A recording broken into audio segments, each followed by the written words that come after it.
चांद के ऊपर पृथ्वी की छाया पड़ रही है। सूरज की रोशनी में दमकने वाले चांद की चांदनी धूमिल पड़ रही है। वैसे तो भारत के अधिकांश हिस्से में लोग आंशिक चंद्र ग्रहण ही देख पाएंगे, लेकिन पूर्वी भारत के कुछ हिस्सों में पूर्ण चंद्र ग्रहण दिखाई देगा। दिल्ली में यह चंद्र ग्रहण अब से बस थोड़ी देर के बाद शाम 5:28 से लगने वाला है। लेकिन ईटानगर, कोलकाता, रांची, पटना जैसे शहरों में चंद्र ग्रहण शुरू हो चुका है। हम आपको देश के पूर्वी हिस्से से आ रहे चंद्र ग्रहण की तस्वीरें सबसे पहले दिखाएंगे और साथ में मेहमानों के साथ चर्चा भी करेंगे।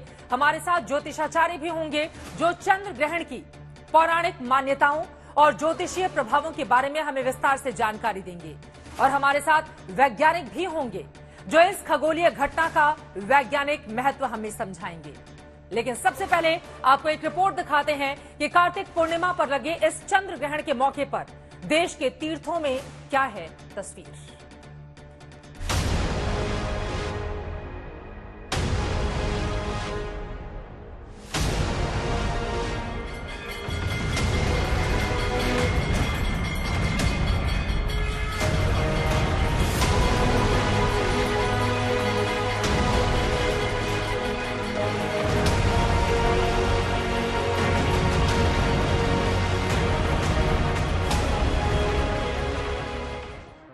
कार्तिक के पवित्र मास की पूर्णिमा और चंद्र ग्रहण का संयोग। तीर्थों में सुबह से श्रद्धालुओं के स्नान दान का सिलसिला चल रहा है। चंद्र ग्रहण के मौके पर देवस्थलों, मंदिरों और धामों के कपाट बंद। सूतक सुबह से ही लग चुका है। अब मोक्ष काल का इंतजार है। हरिद्वार में हर की पैड़ी से लेकर काशी में गंगा के किनारे तक, अयोध्या में सरयू तट से लेकर प्रयागराज के संगम तट तक चंद्र ग्रहण में देवस्थलों के दरवाजे बंद रखे गए हैं। चंद्र ग्रहण के मोक्ष काल के बाद मंदिरों की शुद्धि के बाद ही सायंकालीन आरती संध्या का आयोजन होता है। जिन श्रद्धालुओं को कार्तिक पूर्णिमा पर चंद्र ग्रहण के संयोग का ख्याल नहीं रहा, वो तीर्थों पर सुबह से मंदिर के कपाट खुलने का इंतजार करते दिखे।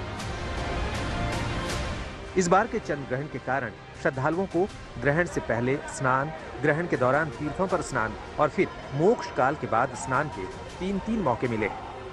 वैसे तो इस बार का चंद्र ग्रहण भारत समेत दुनिया के कई देशों में दिखेगा, लेकिन भारत में सबसे पहले अरुणाचल प्रदेश में पूर्ण चंद्र ग्रहण दिखेगा। कोलकाता, पटना, सिलीगुड़ी, रांची और गुवाहाटी में पूर्ण चंद्र ग्रहण दिखाई देगा। वैसे चंद्र ग्रहण की शुरुआत दोपहर में 1:32 पर हो जाएगी, लेकिन भारत में चांद निकलने के साथ ही ग्रहण देखा जा सकेगा।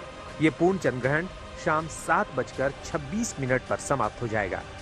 हालांकि चंद्र ग्रहण में सूतक काल ग्रहण शुरू होने के 9 घंटे पहले से लग चुका है, यानी इसकी शुरुआत सुबह 9:21 पर हो गई है।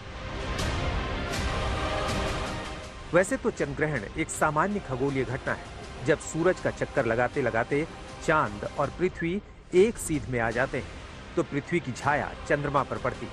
इसी स्थिति में चंद्रमा कभी आंशिक रूप से और कभी पूरी तरह पृथ्वी की छाया में ढक जाता है। इसी खगोलीय घटना को चंद्र ग्रहण कहा जाता है। लेकिन भारत में इस ग्रहण की घटना की पुरातन काल से चली आ रही स्थापित धार्मिक मान्यताएं हैं और यही कारण है कि सूर्य ग्रहण या चंद्र ग्रहण जैसी घटना को भारत में दुर्लभ संयोग मानकर आस्था और भक्ति का मौका घोषित कर दिया गया है। आज तक ब्यूरो।